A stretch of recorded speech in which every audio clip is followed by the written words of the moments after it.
All right. Hi, everybody. Welcome. Welcome to today's See Tomorrow conversation. Looks like we're getting a lot of folks joining us. For those of you who are returning, welcome back. And for those of you who are new, you've come to the right spot. So today we welcome David Chastain from Epsilon, who will be leading the conversation on how an evolving marketing strategy drives value-based visitors to your destination. But before we dive into that topic, I would like to share a few things. First off, today's webinar will be on demand later today on our YouTube channel and on etourismsummit.com, where you can also view past and upcoming sessions. We'll also email out key takeaways and the recording in tomorrow's follow-up email. And as you have questions today, just submit those through the Q&A and we will make sure we get to those as soon as we can.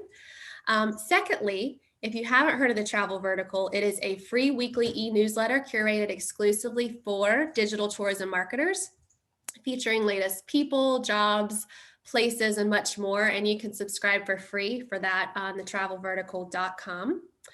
Also, just to kind of tease our conversation in 2 weeks, we have a conversation moderated by our very own Will Seckham, the president of Connect Travel, who will be joined by 4 savvy marketing DMO leaders to discuss, with the bottom falling out after 10 years of record growth, what should DMOs ask themselves, their teams, stakeholders, communities. So don't miss that. And then lastly, eTourism Summit is taking place in person September 20th through 22nd in Las Vegas. And we are co-locating with IPW. So there are some really cool, fun crossover events and networking opportunities. You can register for that now on etourismsummit.com. And then now I'm going to fade out and let David Chastain at Epsilon lead today's conversation. David and Epsilon are very avid supporters of ETS, and they will be at the live event in September. We hope to see you there as well. Thank you, David, and then thank you, Morgan and Patrick, also for joining us today. Thank you so much, Becca. Really appreciate the opportunity to share. Thanks for Morgan and Patrick for joining us today.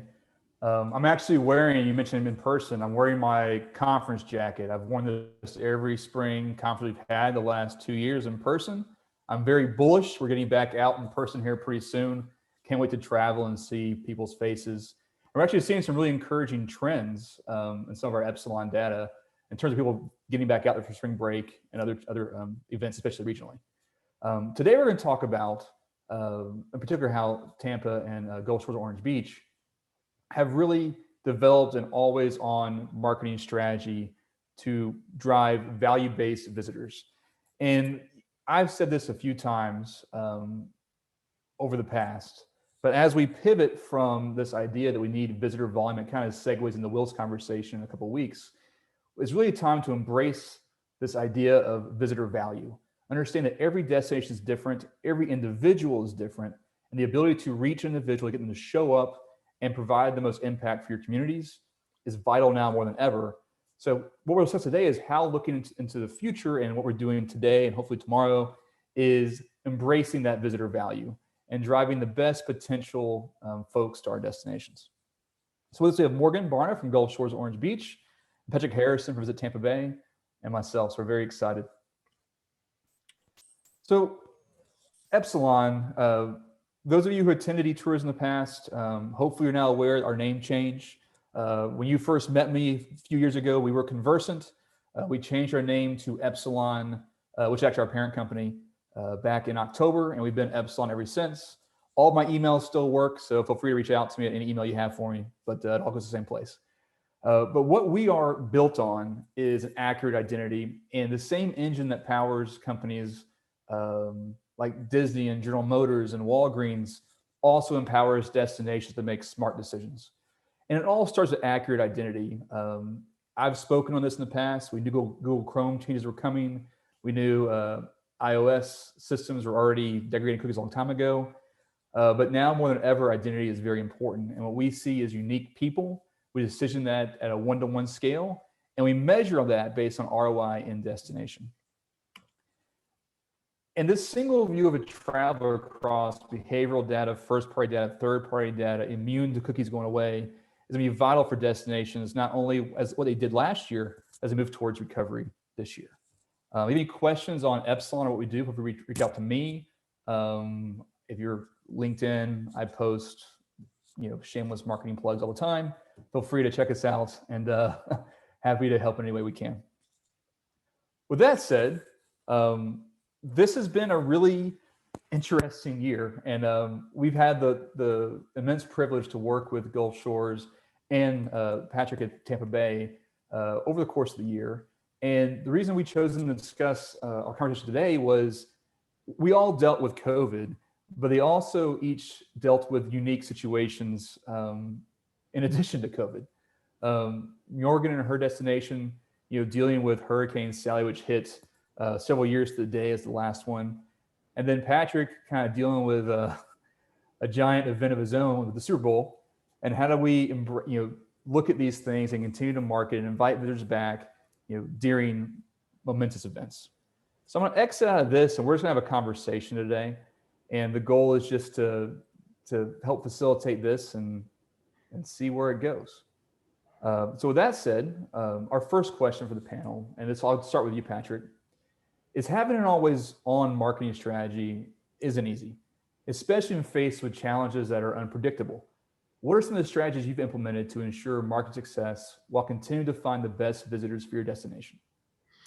Well, thank you, David. Hello to everybody who's tuning in. Hopefully you'll get something useful out of this. It was interesting. A lot of the stuff we used to do was really more brand awareness, top of the funnel information, really trying to get, make some noise and get out there. And of course, that really is not where, and we'd have to fight that because, it's expensive. I think what we really were able to do from the time of COVID, I think we came back into the market pretty heavy in June. We obviously we closed down in April, May. We came back heavy in June, really always on digital. I mean, it had to be digital because we had to be able to change, pause, speed things up, depending on what was going on. If there were spikes in COVID, also seasonality, if we're looking at getting people to come in for late summer travel or for Thanksgiving travel, just being able to change how we did that. But one of the ways we were able to do that was really we stopped, like everybody, your demographics changed very quickly due to COVID. It used to be we knew who our audience was. It was, we could target aimed based on, 40-something-year-old woman with or without children, blah, blah, blah, in New York or Chicago. Well, that changed to people who were prepared to leave their front door, so that was a much narrower gap. And obviously it's changed as we've moved along, but really looking at those psychographic and being able to pinpoint who the potential travelers were and get messages to them and always be there ready and responding to them was something that we thought or we feel has been the best response. And then a lot of conversion campaigns, really going low funnel conversion campaigns, whether it was with OTAs or with Epsilon or whoever it was we felt that the way to interact better. How important was showing those conversions to your community and your stakeholders? Well, it was a interesting position to be in, because at one point you don't want to be showing your local residents that you're driving thousands of potential COVID infected people to your town. But at the same time, to our stakeholders, we've got to keep them in business. It's not just the hotels, but the restaurants and the other ancillary things that go around that. If we can then show that our spend is relating to direct conversions into either hotel stays or tracking people either through the data that you guys provide or through the POI information that we use, then at least they can see that the dollars that we were getting either from CARES Act or from supplemental funds from Hillsborough County were worth the spend and were working. Thanks, Patrick. Morgan, same question. What are some of the things that you adapted from an always-on strategy? Of course. Thank you, David, and hello to everyone. So the last several years, we've really focused on our seasonality. We have been in the position where we push spring and fall travel just to try to fill our rooms to as much capacity as we can, and then try to maintain summer. We were certainly, not wanting to push a ton of travel during the summer because we knew that was our peak season. And then COVID happened, and all of our targeting really changed, just as Patrick spoke to just a few minutes ago. You know, in the spring, it was always the moms that had kids that weren't quite in school yet, or it was more of our nature enthusiasts. And when COVID happened, all of our marketing stopped. We even stopped the retargeting off of our website just due to the nature of travel and the current environment. So when we opened our beaches on April 30th, May 1st, that all changed. It was definitely a digital strategy, social media and digital advertising through all of our partners, OTAs with Epsilon, and we really benefited from that. We saw, you know, all of our targeted visitors were coming this summer. We saw young children, we saw families with school-age children. It completely changed the dynamic of how we market to people. And then, of course, in September 16th, we got Hurricane Sally. So that again paused all of our marketing for the year, couldn't do anything. And it really became a conversation of, when do we want to relaunch once people felt comfortable, power was back on. It became more of a county-wide conversation of, is it safe for people to even travel here? And then we decided on, when we relaunch, we did relaunch in November, and it became a push for spring of 2021. So we didn't want to be inviting people without being completely ready to have everyone here. So it's definitely changed the way that we think. We have moved away from the top funnel awareness campaigns that just drive website traffic. And we are really focusing on those lower funnel people that are going to travel, people that are ready to get out the doors and take a vacation to the beach, especially. And we've seen great success with that. So what's I think is interesting there, and y'all were one of the first destinations that we worked with that came back online in Yes. May. What I think is interesting there is you were able to pivot from a short-term strategy of how do we save our summer, then to a longer-term strategy of how do we invite people to come at a later date. You know, what are some of the tactics you use to help figure out when to bring people first today versus inviting them to come, you know, tomorrow? A lot of it has to do with the messaging. We have a great content and creative team that, you know, when we opened in May, our message was, we're ready when you are. So we definitely did not want to make people feel pressure to travel. We focused a lot on the short drive distance. I mean, when we opened up marketing, we were looking at people that would be traveling less than 10 hours to our destination, and solely focusing on, you know, that drive traffic. Just, you know, people weren't flying into the airports at that time. And we've always been a drive to destination. And so that was another thing that we were able to benefit from. A lot of our long form content that we had out that we were able to relaunch was all about road trips and, you know, the things that you could do when you got here, going to the beach, and really focusing on that outdoor aspect, you know, outdoor dining and things like that. So I think the message is really key, and that enabled us to pivot very well. And then, you know, when we got hit by the storm, it was a message of that, and it was more strictly social. We didn't have anything digitally running most during that time. And so a lot of that was being honest of, we're preparing for brighter days ahead is the tagline that we came up with. And, you know, that was pushed out on social. They were posting pictures of progress and things like that that were happening. And then we felt comfortable in November of, hey, let's talk about this. Do we want to try to push people to travel during November and December? Or do we want to go ahead, get back in the market, and then focus on those people that might be willing to travel in the spring? And that's what we decided. That was the best use of the budget that we had left for the year, was to change that message. And, you know, we called it spring preview. We did still have some arrivals, some people that came. A lot of our loyal customers did come back and visit us when we were reopened, but that message really resonated with everyone. And we could see through all of our reports, through, you know, the reports that we've seen from you, that message of, you know, the spring preview, plan your spring vacation, was the best call that we could have made. great. And Morgan, if we had planned that better, this is a great segue to the next question. You mentioned you mentioned inviting people back in your little customers. So I'm going to start this question with you, then I'll pivot to Patrick.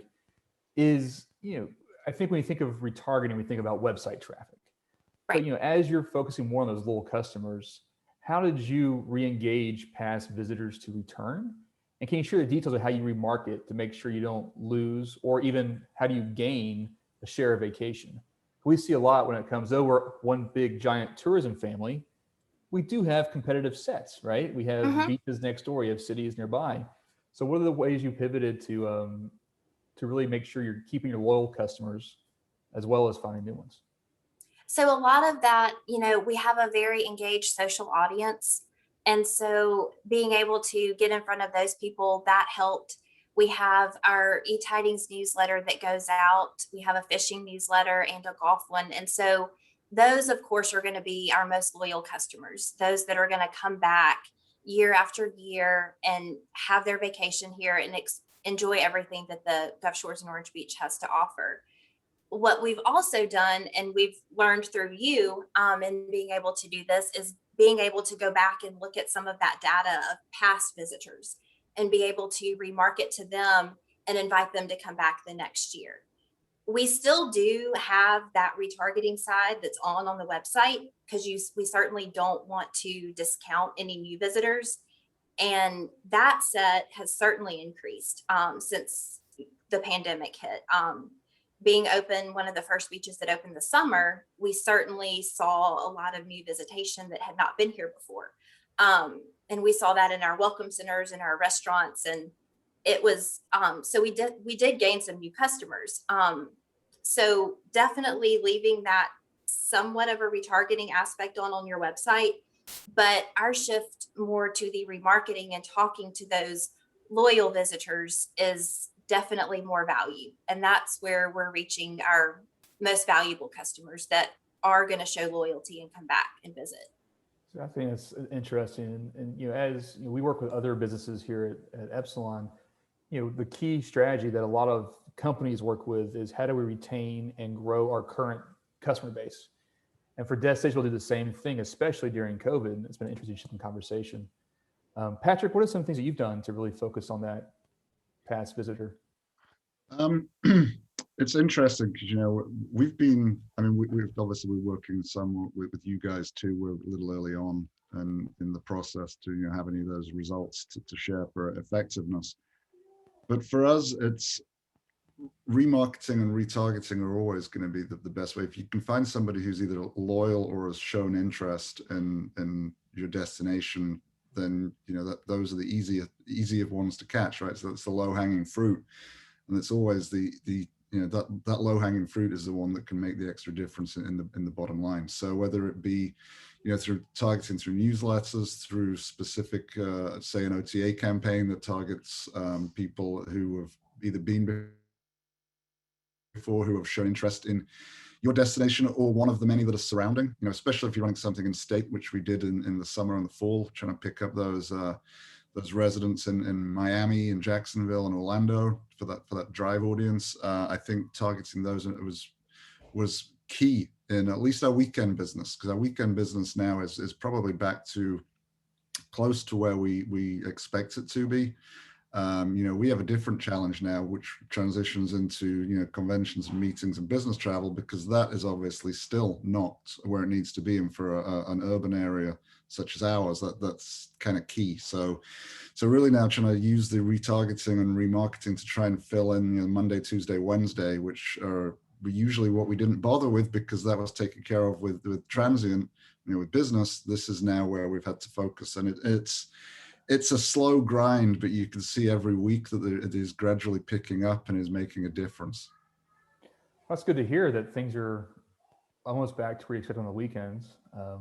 Almost, not quite. That's almost is better than where we were, 2 months ahead this time last year. So it's nice to see some progress picking up.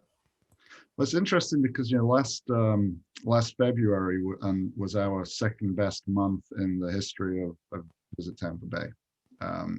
Wow. March was going gangbusters. So we've been watching those year-over-year reports that looked really sad for a few months. But it's I think we've put a lot of money and effort into our meetings campaigns, trying to get out there before other people did, trying to convert some shows, trying to get some to relocate.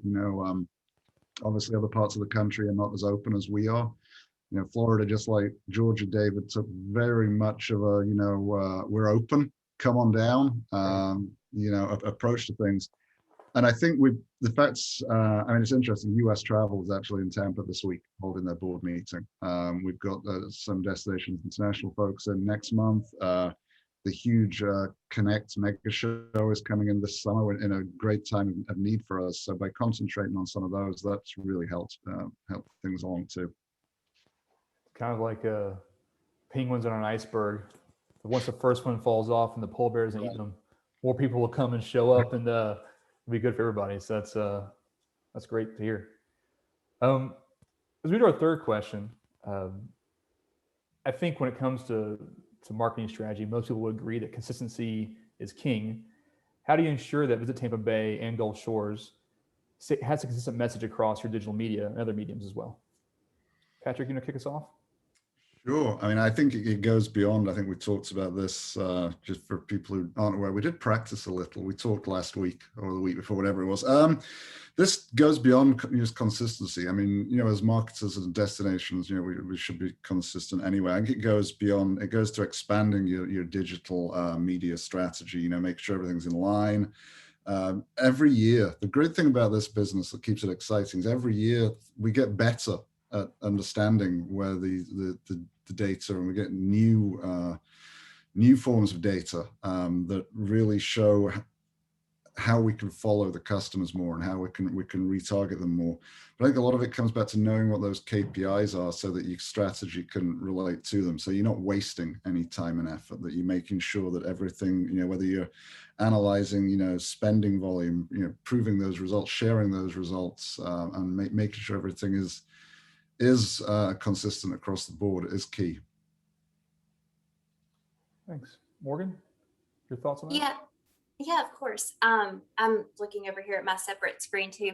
So we have noticed too, your KPIs are definitely changing. There's so much more that you can report on now, aside from website traffic and time on site. And I was reading something last week in one of my conversations about, time on site now might be 20 seconds. So we've really kind of transitioned away from just focusing on the website traffic and the click-through rates. Of course, we want people to come, we want them to request a vacation guide, but it comes down to, that's great, but are they actually going to come to the destination? So being able to report on economic spending and arrivals is becoming key for us moving forward into the future. And a lot of it comes down to, what does your CVB see? What does your board care to see? What do they want to see in your reports? For us, it's, focusing on the arrivals in our destination, and now moving forward, being able to actually report on that economic impact that our advertising is driving to the destination. So Can I just jump on the I think that's key. You made a key point there, about time on site being 20 seconds. We used to care how long people were on the website. If you could keep somebody on there looking at more content, if you could do that. I want them to find the easiest, quickest possible way to book. That's all we care about now. So if they come on, if they see that big stay page on the homepage and click on it, or if it sends them over to, the Marriott loyalty points site or Hilton, that's all. I just want them to. I want to make life as easy as possible and not give people a chance to go, well, maybe I'll look at something else too. Yeah, that's a very good point. And a lot of our partners, we don't have booking on our website. Our sports commission has started being able to do that for some of their special rates. But for us, for our partners, we have a book now button. So that's what we want you to do. We want you to come to the site and bounce off and go book a room with one of our lodging partners. That's key, because aside from our advertising, our biggest is organic. We're not allowed to do any pay-per-click or anything like that, bid on AdWords. So anything aside from that is strictly organic traffic that's coming to our site. So we've worked very hard trying to adjust our KPIs. We look at them routinely and modify as needed. And David and his team and our other partners have been great about staying on the cutting edge of, have you thought about looking at something along these lines instead of that, compared to, a click-through rate? I'm like, yeah, that's a great idea. So really talking to your vendors and hearing what they have to say and having those internal and external conversations are key, and keeping it consistent. What advice would you have? So some destinations out there are still going to board meetings and they're asking, hey, what was your CTR this month, right? So, what advice would, both of you have in terms of how you have that conversation of changing the goal? And maybe since that you had changing your goals and maybe looking forward, any advice you have for the destinations? I mean, it's a learning curve. We've been through this through print advertising when they used to, do the reader response cards. That used to be one of the biggest ways the only way you could track print advertising. And so it's definitely learning and being able to have those conversations of, here is how we're tracking and here's the data to back it up. And this is why being able to report on economic impact is more important than a click-through rate, because we can show you our exit links. We can show you how much traffic we're driving, to your partner's website. And then from there, are they booking through you? So it's being able to have those conversations with your board, as well as internal staff, on making it consistent. This is what we want to report on. This is why we want to report on it. And here is the data to back it up. We've click-through rates still come up in some of our conversations, and we have those to show, this is the click-through rate, but it didn't generate this arrival, or it didn't perform well in our conversion reporting. So this is why we're moving away from having a CTR as one of our main KPIs. So you have to have that data to back it up and have a plan when you go to have these conversations. And consistency across all of your reporting is also important. It does depend on, we've got several different sets of people that we report to, whether it's our board or whether it's the county government or whether it's our stakeholders. It's understanding, first of all, the KPIs that are important to them, understanding what the information is important to them.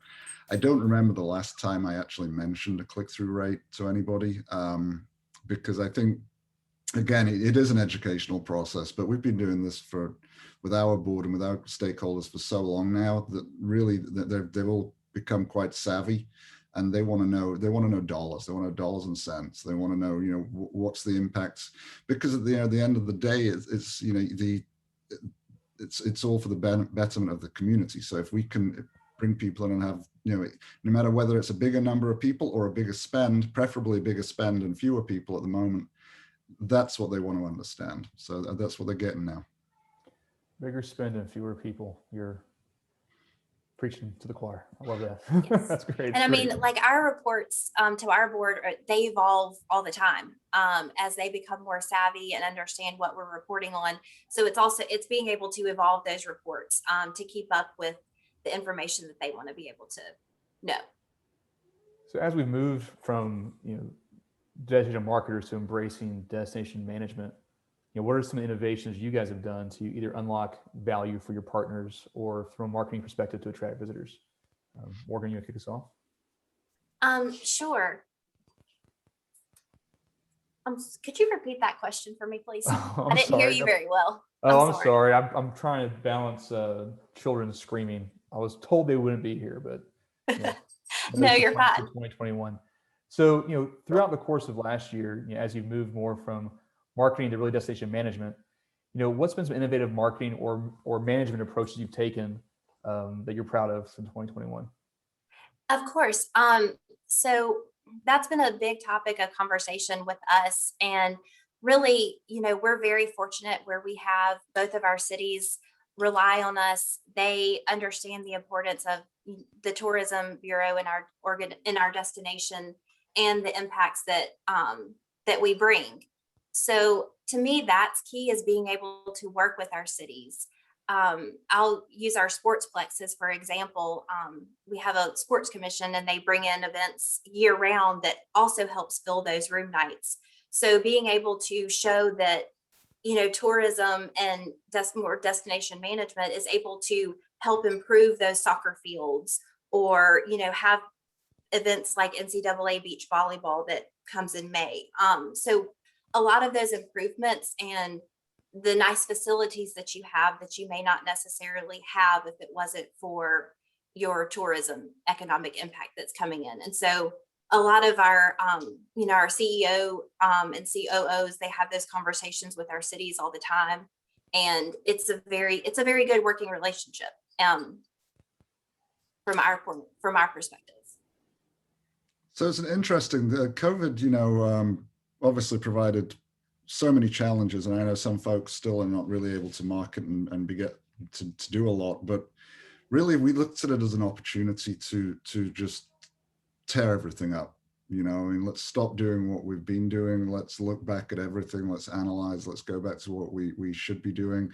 One of the major things we started really putting funding into this year was connected TV.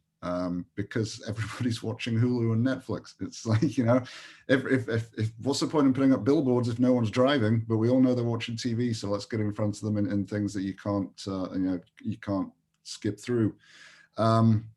It also was really a chance we'd already been moving to more of an advocacy platform with our locals. I apologize, my pets have suddenly decided that I'm the most interesting person in the house right now. It was an opportunity to advocate with them, to show what they were doing or how we were interacting with them and how we were helping them. That became very much the priority. I mean, again, I mentioned it earlier, is helping people keep their doors open, helping people feed and pay their employees. So really, it was innovative marketing pieces that we could show a response to. It was stuff they could see. It was stuff they could feel. That became the way that we moved. So that actually reminds me, I saw Laura Jo said your comment. I don't have a cat. I would not subject an animal to my children, so that's why I don't have one.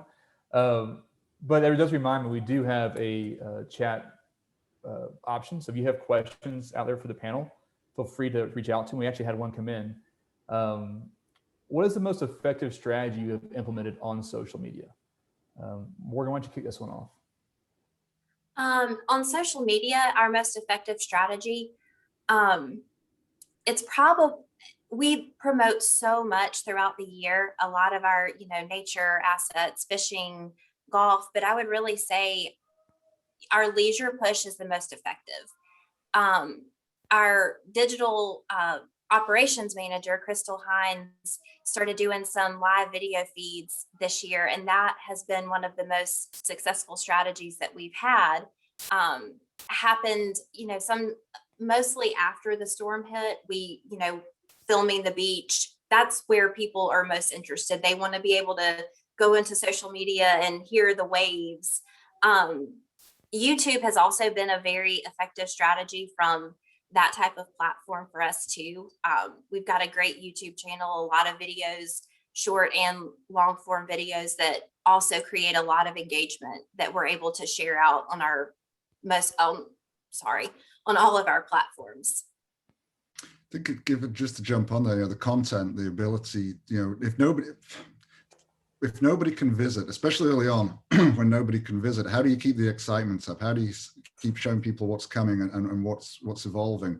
So we actually introduced several new video series. One was On the Horizon that shows things that are coming up that may not be open for 6 months. So it might be behind the scenes in a hotel and pushing that through the social channels. Another one was, again, going back to the advocacy, we brought in a series, Memory Makers, that are people behind the scenes who work in our hotels, who work in our attractions, who are involved in different places, getting out that content so people can see that our industry is made up of real people. I think that really kind of resonated with the audience, so they could see, tourism is not just some monolith. It's not just a roller coaster ride or a hotel. There are actual lives that are involved. And then the challenge you will always have with social, and thank God we have, some great vendors and internal staff to keep on this, damn algorithm keeps changing every week. So, to try and stay ahead of all of these and still be, connecting with people is something that, digital and social have become really, really the primary way of pushing things out now. Yeah, and to Great. touch on your point too, Patrick, so right before all of this, before the pandemic hit, we had started what we called our coastal crafters. And so that was one of those behind the scenes, getting to know some of the artists, watching them make their products. And so we're excited to get that back up and going because again, that shows the locals that it's not just visitors coming, it's experiential, and that's a lot of what's it about, being able to show the experiences and what you can have on your vacation.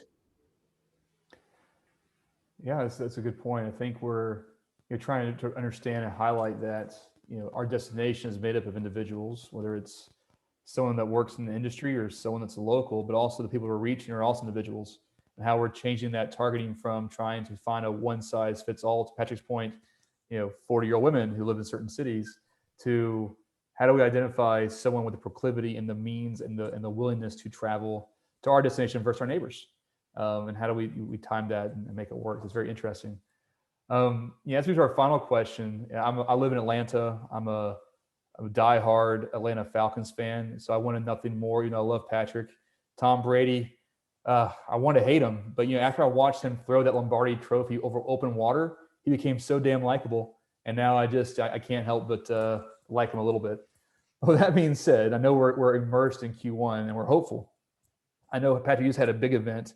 But can you talk about some of the events that you've recently had or ones that are coming up that you think are taking place at destination that we can learn from? We were in a way very fortunate to have the Super Bowl when we did. I mean, it was not a normal Super Bowl. We didn't have 70,000 people in the stadium. We didn't have all thousands of media in town. But it was a great chance to show that we're open, that we're safe. As now the reports have shown, it was not a super spreader event. It was not a danger to anybody, which was obviously somewhat of a fear. But I think to in a time when people are still stuck at home and watching TV or whatever it may be, for them to see us so much and in such a good light, and then the blue skies and the sunshine and the people, even from the local perspective, again, we had the downside of your home teams and your home Super Bowl.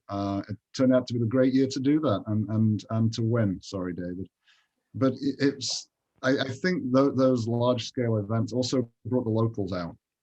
The local residents were able to interact with the Super Bowl experience and other things. And I think, you've got to get your residents out there and ready to travel, and the residents out there being involved in what's going on in your community, so that other people can get safe and it's fun and want to do that more.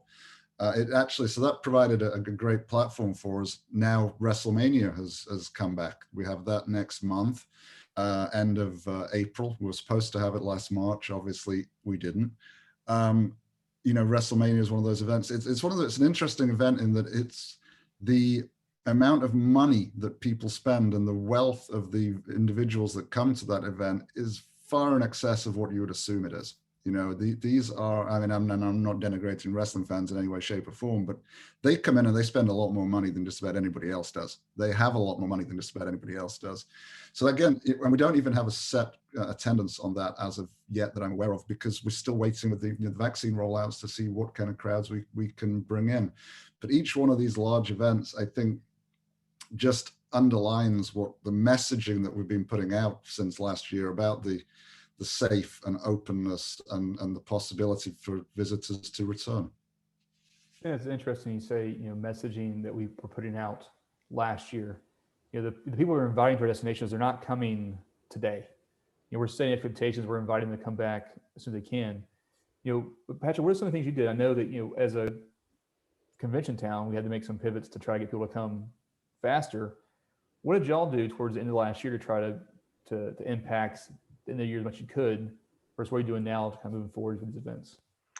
What's interesting, I talked earlier on about how we moved to very much of a lower funnel or mid and lower funnel approach to get people in as quickly as we could. We were very fortunate in that Hillsborough County pulled some funds out of the reserves so that we could, really pick up the campaigns, because so it's it's all well and good converting everything that's in the lower funnel, but if you're not refilling it at the top, we've got to be doing this too. So we've really begun to do both ends of it, and really just use a lot of the events more back into digital and social, being able to again show those visuals, give people offers, try and get people to get more involved, and now start thinking about that. I think now that people are beginning to travel again, or the numbers show that they're traveling again, I guess we can start reaching out to people who are in the upper funnel. We can now bring down to the low funnel, and again, so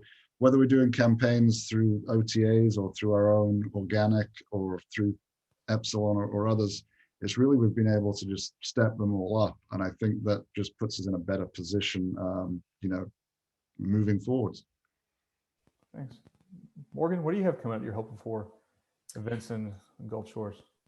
So our first big event in May will be the Ncaa Beach Volleyball Women's Championship, which we're very excited that's going to come back this year.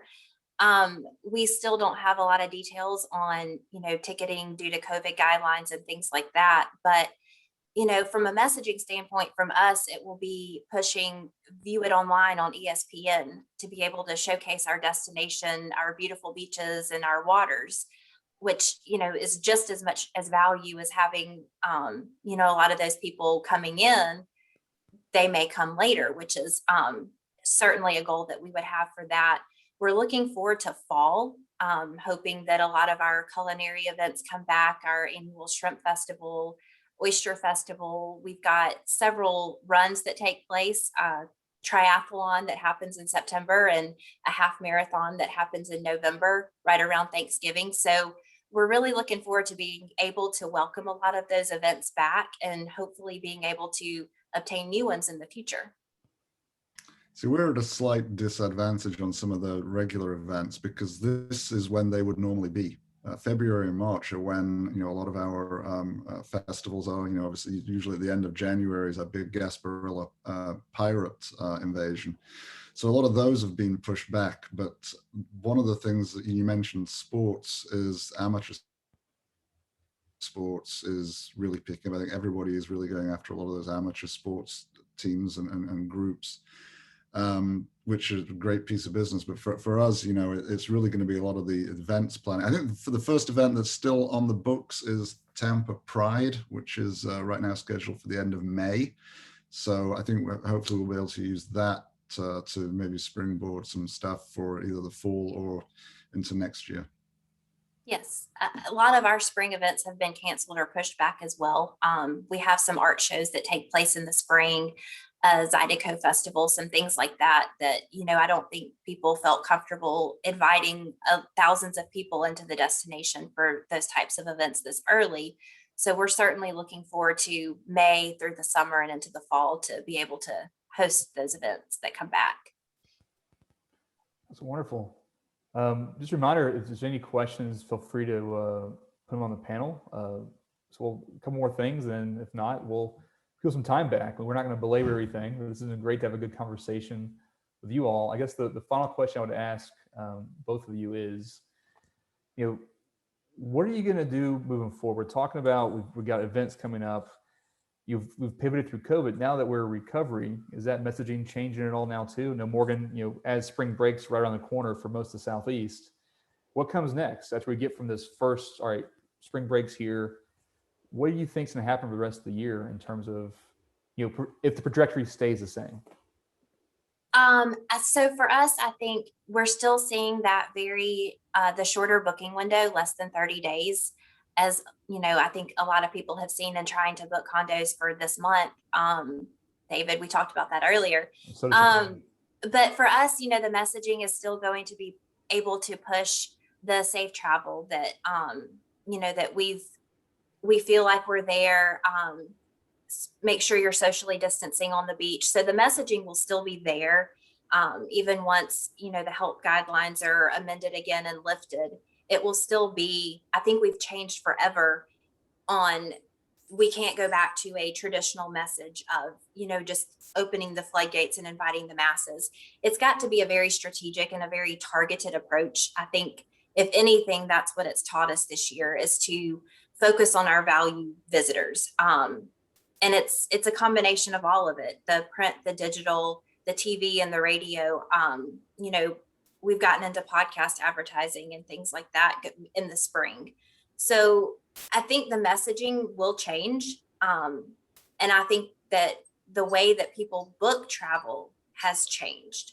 A lot of our business, we used to see people booking, 6 months in advance. And I don't see that changing. We're very much for in the season for the season. So we really focus on that visitor that's going to book within 30 to 90 days through the spring and the summer. That's really what is most valuable to us. And I think the campaigns that we have out now, being able to focus on the senses of, the sand and the taste of the fresh seafood. I think that all really being able to play on people's senses and emotions is going to help us move forward, but also keeping that very targeted approach and keeping it consistent across all of our outlets. From a creative perspective, we've always stayed away from showing big groups. We've always tried to show smaller groups. Our latest photo shoot and the videos we've produced were all done in mind with only ever showing either a family or a couple or just a couple of kids.